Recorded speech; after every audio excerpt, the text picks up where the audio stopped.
ICC champions trophy का final अब कल हो रहा है, क्या देखते हैं पेपर्स के ऊपर, ग्राउंड के ऊपर कौन सी टीम मजबूत है?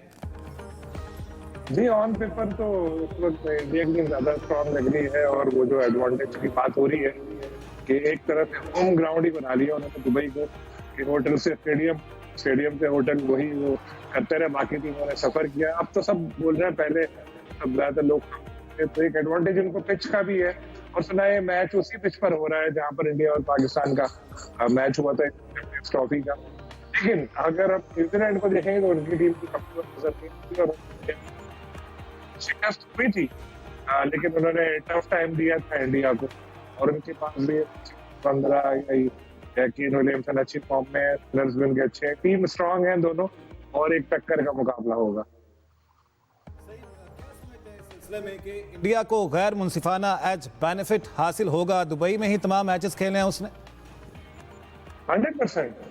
देखिए, क्योंकि ये वाहिद टीम है जिसको ट्रेवल नहीं करना पड़ा, इतना भी ट्रेवल नहीं करना पड़ा कि बस में बैठकर दुबई से चले जाते अबू धाबी।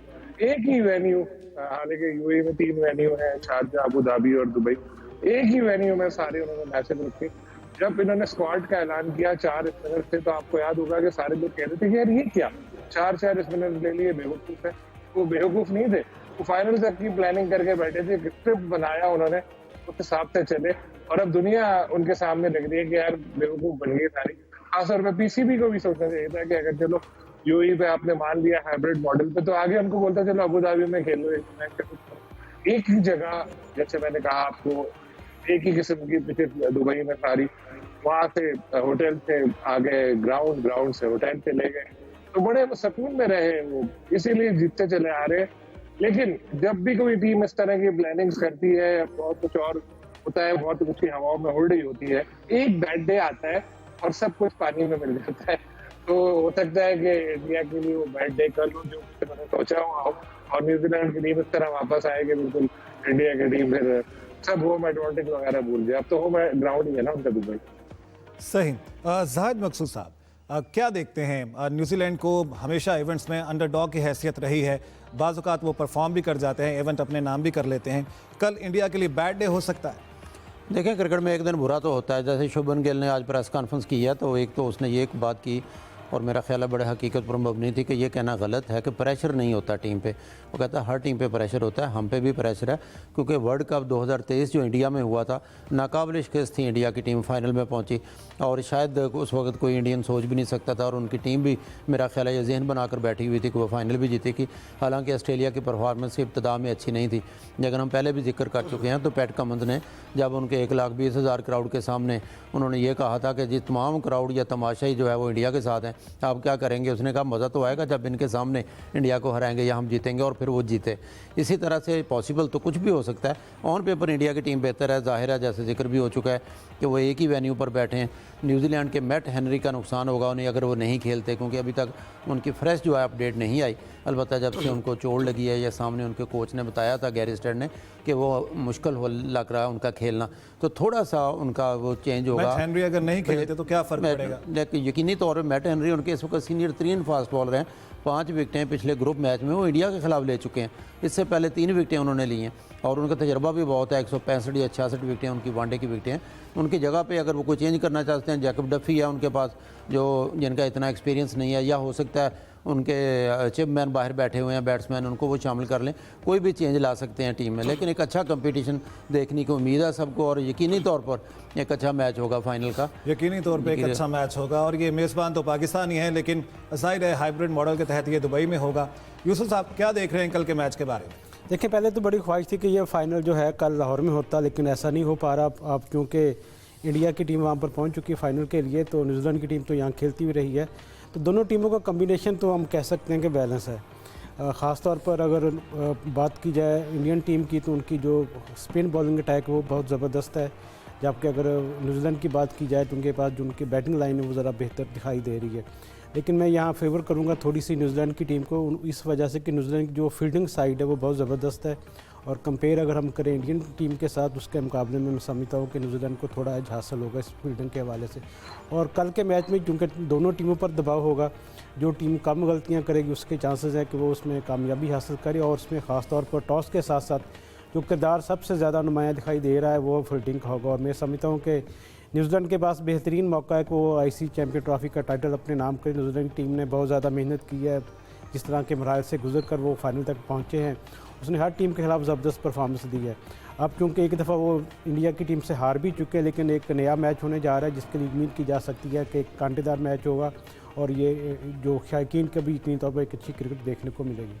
यकीनी तौर पर ये उम्मीद की जा सकती है कि शायकीन क्रिकेट जो है उनकी भी जीत होनी चाहिए, वो एंजॉय करेंगे मैच। सलीम खालिक साहब, क्या देखते हैं, फील्डिंग अगर न्यूजीलैंड की बहुत बेहतर है, ये मैच जितवा सकती है? बिल्कुल जितवा सकती है। देखिए रिजवान का कैच आपको याद होगा, उसके अलावा भी आपको देखे होंगे कि इस टूर्नामेंट में कई अच्छे कैचेस लिए गए हैं मुख्तलिफ टीमों की जानिब से, चाहे वो न्यूजीलैंड हो या दूसरी हो, और उन कैचेस की वजह से मैच का नतीजा चेंज हुआ है। फिलिप्स तो अब मशहूर ही इसी वजह से हो गए हैं कि वो बहुत अच्छे कैच लेते हैं, कट शॉट खेलते हैं, बैट्समैन समझते हैं चौका हो जाएगा, पता चलता है फिलिप्स हवा में उड़ते हुए गए और एक हाथ से गेंद से मिले तो जा, फिर वो देख रहे होते हैं चाहे वो कोई भी प्लेयर हो।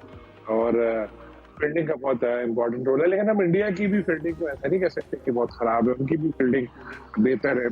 और टॉस की अभी यूसुफ साहब जिक्र कर रहे थे, तो दिलचस्प बात यह है कि इंडिया तो 14 मुसलसल टॉस हार चुके हैं, और उनमें से 12 बार रोहित शर्मा टॉस हारे।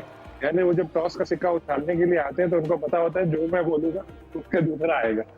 तो लेकिन उसके बावजूद आप अगर देखें तो इंडिया की टीम जीतती चली आ रही है। और यहाँ हमने दुबई में ये भी देखा कि वहां पर ये टॉस वगैरह का इतना ज्यादा जो टाइम शायद मैच का फर्क पड़ नहीं रहा, तो टॉस से अब तक तो ऐसा लग रहा है कि इतना किरदार पड़ेगा नहीं।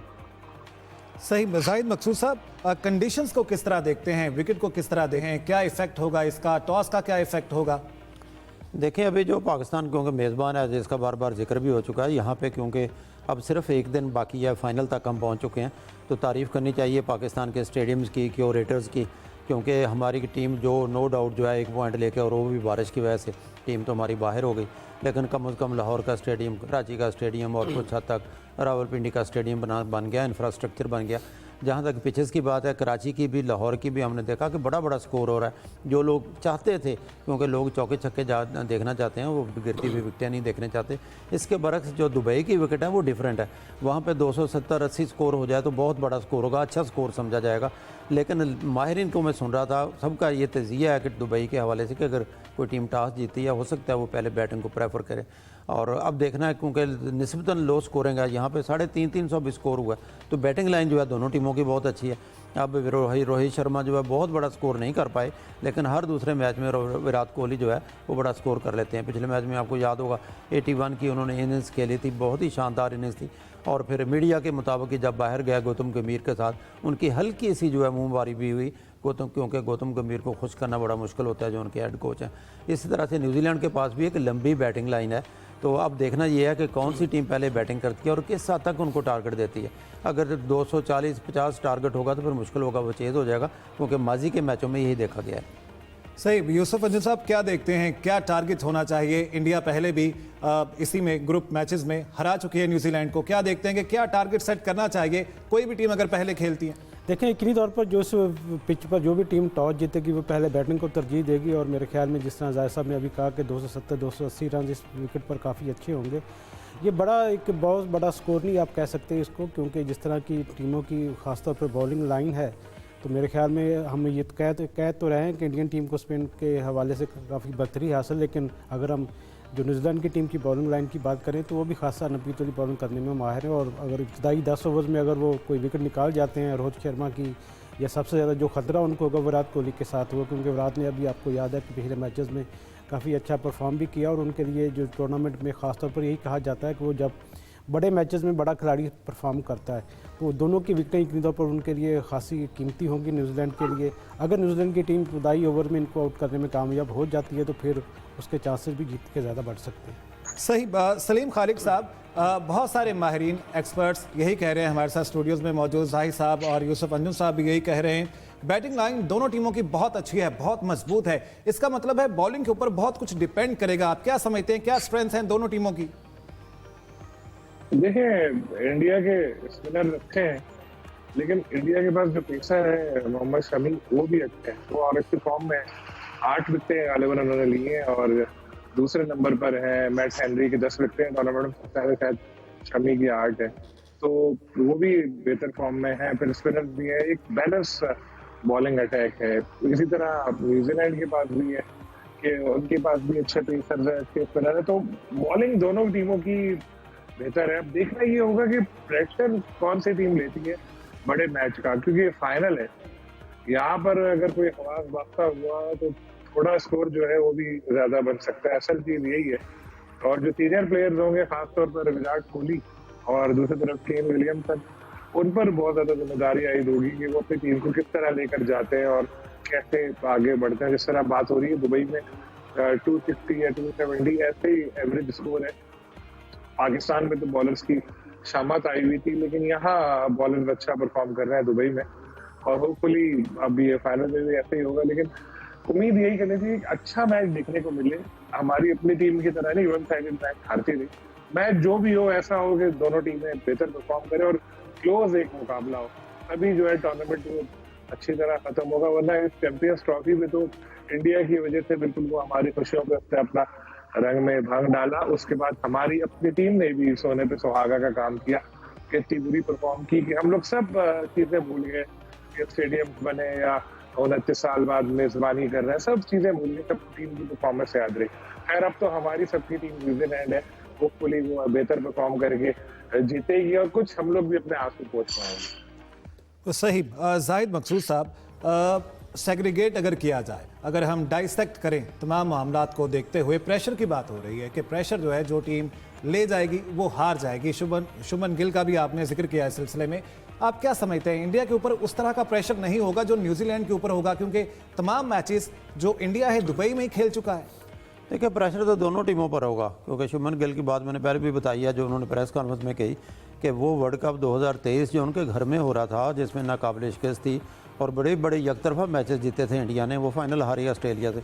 इस तरह से प्रेशर दोनों टीमों पर होना है, इन पर भी होना है, मैचेल सेंटनर पर भी होगा, क्योंकि न्यूजीलैंड जो है ग्रुप का मैच उनसे हार चुकी है, लेकिन बड़े तहम्मुल से खेलने वाले हैं, जैसा कि अभी जिक्र भी सलीम भाई भी कर